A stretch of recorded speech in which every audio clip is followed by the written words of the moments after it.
Clear है modern physics, और इसको हम लोग पढ़ते हैं इलेक्ट्रोमैग्नेटिक वेव वाले चैप्टर में, जब हम लोग वेव की स्पीड फाइंड करते हैं ये फॉर्मूला आ जाता है। ठीक है, ऑप्शन सी करेक्ट आंसर है। स्पीड या वेलोसिटी की जो भी डायमेंशन है वही इस टर्म की भी डायमेंशन है, इस टर्म की। अभी हम लोग चलते हैं क्वेश्चन नंबर 23 पर। कह रहे हैं the dimensions of 1/2 epsilon not E square. देखो ये एनर्जी डेंसिटी का फॉर्मूला गिवन है बेटा, एनर्जी डेंसिटी। ठीक है, एनर्जी डेंसिटी बोले तो एनर्जी पर यूनिट वॉल्यूम। ये इलेक्ट्रिक फील्ड के लिए, मैग्नेटिक फील्ड के लिए अलग फॉर्मूला होता है, b² 2 म्यू नॉट। ठीक है, मैग्नेटिक फील्ड में ये एनर्जी डेंसिटी का फॉर्मूला होता है, इलेक्ट्रिक फील्ड में ये एनर्जी डेंसिटी का फॉर्मूला होता है। अब एनर्जी डेंसिटी कहने का मतलब क्या है? एनर्जी डेंसिटी कहने का मतलब है एनर्जी अपॉन में वॉल्यूम।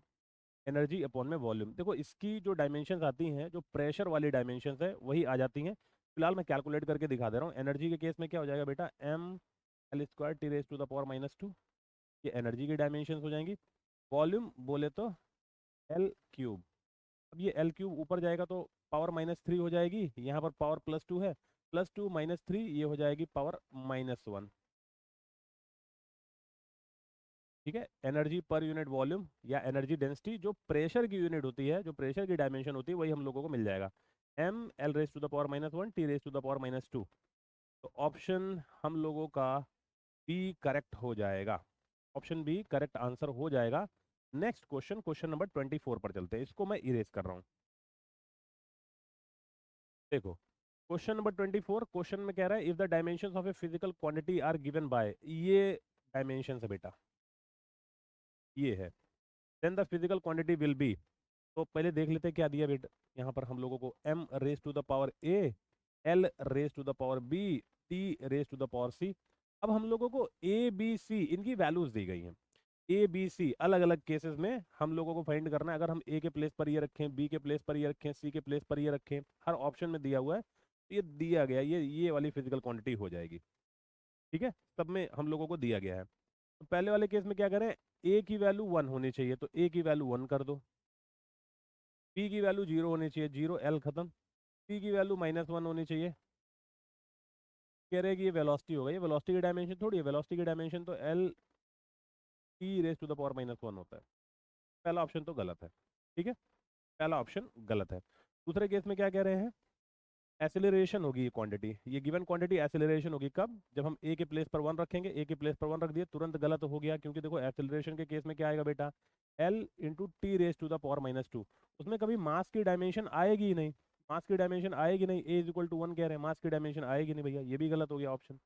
तीसरे वाले में क्या कह रहे हैं, फोर्स होगा अगर ए की वैल्यू 0, देखो ए की वैल्यू 0 कर दी भैया, फोर्स में तो एम रहेगा ना, M L T raise to the power -2, ये फोर्स की डायमेंशन है। जब आप ए को ही 0 कर दोगे, ए को 0 कर दोगे तो मास खत्म हो गया, इसमें मास रहेगा ही नहीं, तो कहाँ का फोर्स, फोर्स भी नहीं है, ये फोर्स भी नहीं है, ये ऑप्शन भी गलत हो गया।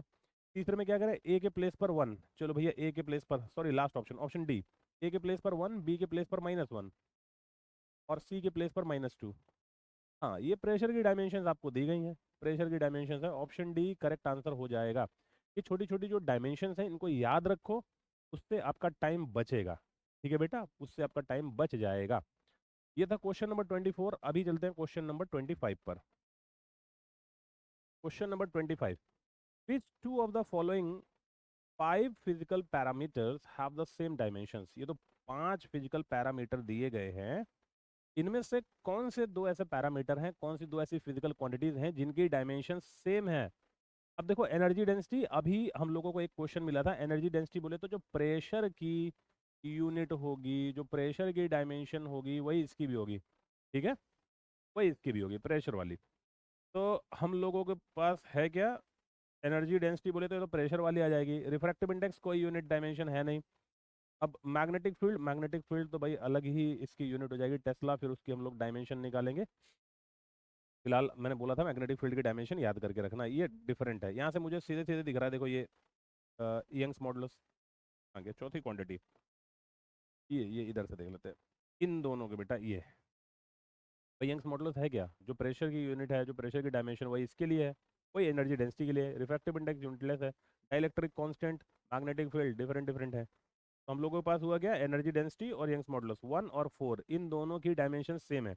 अच्छा देखो, इस क्वेश्चन को आप सॉल्व करने के लिए अगर डायमेंशंस आपको डायरेक्टली पता है, आपको याद है, या यूनिट्स याद हैं, तब तो आप वहां से इसको क्वेश्चन को आप विद इन टाइम सॉल्व कर सकते हो, आपके पास 1 मिनट का टाइम होगा। अगर नहीं याद है फिर भी आप इस क्वेश्चन को सॉल्व करोगे, लेकिन आपको 1 मिनट से ज़्यादा का समय देना पड़ेगा। ये क्वेश्चन आपके और क्वेश्चंस का टाइम लेकर के चला जाएगा, तो याद रखना जरूरी है। इसका ऑप्शन कौन सा आ रहा है बेटा, ऑप्शन आ रहा है 1 और 4, बोले तो ऑप्शन ए हम लोगों का आंसर आ जा रहा है। क्वेश्चन नंबर 25 था, अभी हम लोग चल रहे हैं क्वेश्चन नंबर 26 पर, इसको मैं इरेज कर दे रहा हूँ।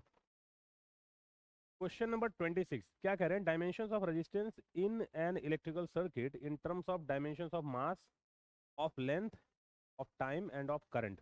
मास चाहिए, लेंथ चाहिए, टाइम और करंट, इनके टर्म्स में हम लोगों को बतानी है डायमेंशन रेजिस्टेंस की। देखो यहाँ पर अगर कोई बच्चा ये सोचे कि भैया रेजिस्टेंस की डायमेंशन हम लोगों को बतानी है इन चारों के टर्म्स में, चलो फॉर्मूला डिराइव कर लेते हैं, वो पॉसिबल है नहीं, क्योंकि यहाँ पर 4 फिजिकल क्वांटिटीज हो जा रही हैं, और जो डेरिवेशन वाला मेथड है वो 3 फिजिकल क्वांटिटीज तक वैलिड है।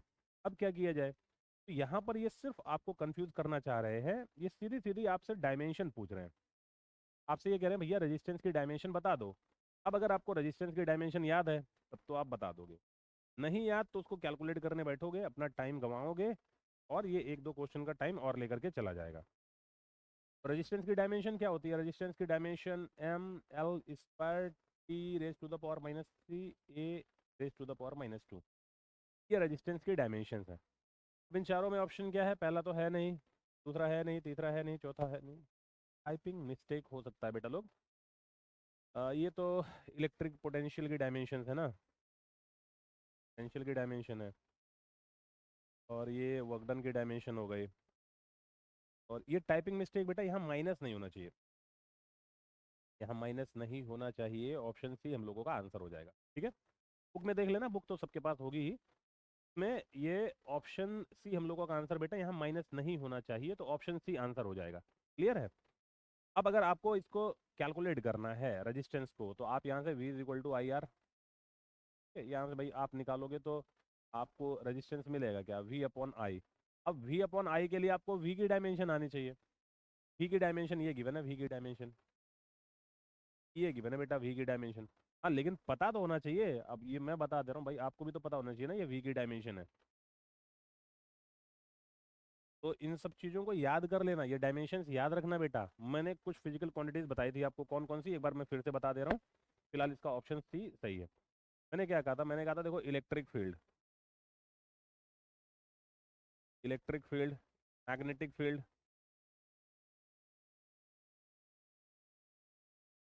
Permeability, permittivity, Boltzmann constant, Planck's constant, universal gravitational constant, ये इलेक्ट्रिकल पोटेंशियल, और रेजिस्टेंस का यूनिवर्सल गैस कांस्टेंट, रेजिस्टेंस है बेटा, ये यूनिवर्सल गैस कांस्टेंट है। ठीक है, मैंने कहा था कुछ इन वैल्यूज को आप याद रखो, इनकी जरूरत घूम घूम के पड़ती है। Coefficient of viscosity, coefficient of viscosity, इन सब चीज़ों को याद रखो। इसमें कैपेसिटेंस की भी डायमेंशन देख लेना, कैपेसिटेंस, ये कम से कम इतनी वैल्यूज तो आप याद रखो। हाँ, ऐसा नहीं कि इतनी वैल्यूज याद रखने से आपका काम हो जाएगा, इसके अलावा कुछ बेसिक डायमेंशन, जो छोटी छोटी डायमेंशन, इन फिजिकल क्वांटिटीज को आपने क्लास 9th में पढ़ा, क्लास 10th में पढ़ा, उन फिजिकल क्वांटिटीज की dimension, work, energy, power, force, velocity, acceleration, ये सारी चीजें, लीनियर मोमेंटम, जो भी आप लोगों ने क्लास 9th में, क्लास 10th में पढ़ा है, इन सब चीज़ों की डायमेंशन, जैसे क्लास 10th में पोटेंशियल, रेजिस्टेंस, करंट, ये सारी चीज़ें आ जाती हैं। कम से कम इतने डायमेंशन याद रखो, ये जितना बोर्ड पर लिखी हुई है। 9th 10th की जो फिजिकल क्वांटिटीज हैं छोटी छोटी, जहाँ पर इंट्रोडक्शन होता है, यह फिजिक्स है क्या, क्या फिजिकल क्वांटिटीज हैं, यूनिट्स, ये सारी चीज़ें, तो उन फिजिकल क्वांटिटीज की डायमेंशन याद रखो, साथ साथ ये इतना याद रखो, आपका टाइम बच जाएगा। फिलहाल मैं चल रहा हूँ क्वेश्चन नंबर 27 पर। देखो क्या पूछ रहा है, the ratio of dimension of Planck's constant, आगे भैया प्लैंक्स कांस्टेंट, भी मैंने बोला प्लैंक्स कांस्टेंट के डायमेंशन याद रखना, and that of movement of inertia, movement of inertia. अब देखो प्लैंक्स कांस्टेंट की बात करोगे तो ये होता है जूल सेकंड। अब जूल क्या होता है, जूल होता है किलोग्राम मीटर स्क्वायर पर सेकंड स्क्वायर, और इसमें पर सेकंड कर दोगे, मतलब सेकंड से माइनस कर दोगे, ये होगी प्लैंक्स कांस्टेंट की डायमेंशन। यूनिट हो गई, डायमेंशन भी आ जाएगी, ठीक है, joule second. Movement of inertia क्या होता है, मूवमेंट ऑफ इनर्शिया होता है kilogram metre square, kilogram metre square, भाई I is equal to M R square होता है ना, किलोग्राम ये मीटर, मीटर का स्क्वायर हो गया। अब यहाँ से अगर आप देखोगे, किलोग्राम से किलोग्राम हो जाएगा कैंसिल, मीटर स्क्वायर से मीटर स्क्वायर हो जाएगा कैंसिल, आपके पास बचेगा क्या, पर सेकंड बचेगा बेटा। पर सेकंड को ही तो हर्ट्ज बोलते हो, बोले तो फ्रीक्वेंसी। ऑप्शन बी हम लोगों का आंसर हो जाएगा, ऑप्शन बी, क्लियर है, ऑप्शन बी हम लोगों का आंसर हो जाएगा। क्वेश्चन नंबर 28 पर चल रहे हैं, इसको मैं इरेज कर रहा हूँ। चलो क्वेश्चन नंबर 28 क्या कह रहा है, the dimensions of universal gravitational constant are, देखो फिर से यूनिवर्सल ग्रेविटेशनल कांस्टेंट, अगर याद है टिक करो, आगे बढ़ो, एक क्वेश्चन का टाइम आपने सेव कर लिया, बचाया ना एक क्वेश्चन का टाइम, नहीं याद है तो निकालो, ये 2 क्वेश्चन का टाइम लेकर के जाएगा आपका। अगर पता है, सीधे सीधे डायमेंशन लिख दोगे, नहीं पता है यूनिट से कैलकुलेट करोगे, या थोड़ा बहुत आपका कैलकुलेशन में टाइम चला जाएगा, तो टाइम बचाना है तो भाई आज याद करके रखो, m raise to the power -1, l raise to the power 3, t raise to the power -2। तो इसके हिसाब से ऑप्शन ए हमारा आंसर हो जाएगा बेटा, ऑप्शन ए, याद करके रखो, टाइम बचेगा। क्वेश्चन नंबर 29 पर चल रहे हैं। देखो क्या कह रहा है, the dimensions of Planck's constant equals to that of, Planck's constant की डायमेंशन इन 4 फिजिकल क्वांटिटीज में से किसके बराबर है। अब देखो ये है क्या, ये जूल सेकंड है ना, जूल सेकंड। अब जूल सेकंड बोले तो देखो किलोग्राम मीटर स्क्वायर पर सेकंड हो जाएगा ये, ठीक है। भाई एनर्जी के लिए आप क्या करते हो, जूल को क्या बोलते हो, किलोग्राम मीटर स्क्वायर पर second square.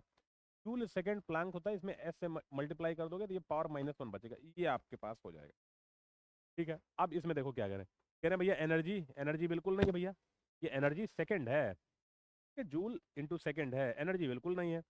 Momentum, M, momentum बोले तो अच्छा ये लीनियर मोमेंटम है, एंगुलर मोमेंटम।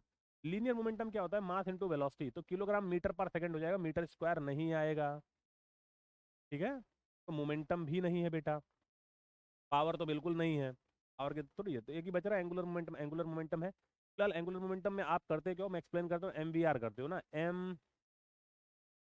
MGR, भाई मीटर में आकर के और मल्टीप्लाई हो गया ना, तो ये आपकी डायमेंशंस हो जाएंगी बेटा, जो एंगुलर मोमेंटम की डायमेंशन है वही प्लैंक्स कांस्टेंट की डायमेंशन है, बात को याद रखना। क्वेश्चन नंबर 29 है, चल रहे हैं नेक्स्ट क्वेश्चन पर, क्वेश्चन नंबर 30 पर। देखो, which pair do not have equal dimensions. अच्छा, इसमें जितने पेयर दिए हुए हैं सबके डायमेंशन सेम है, हमको वो वाला पेयर सेलेक्ट करना है जिसमें डायमेंशंस सेम नहीं है। पहला कह रहा है एनर्जी एंड टॉर्क, सही है भाई, आंसर नहीं है ये आंसर नहीं है, इन दोनों की डायमेंशन सेम है।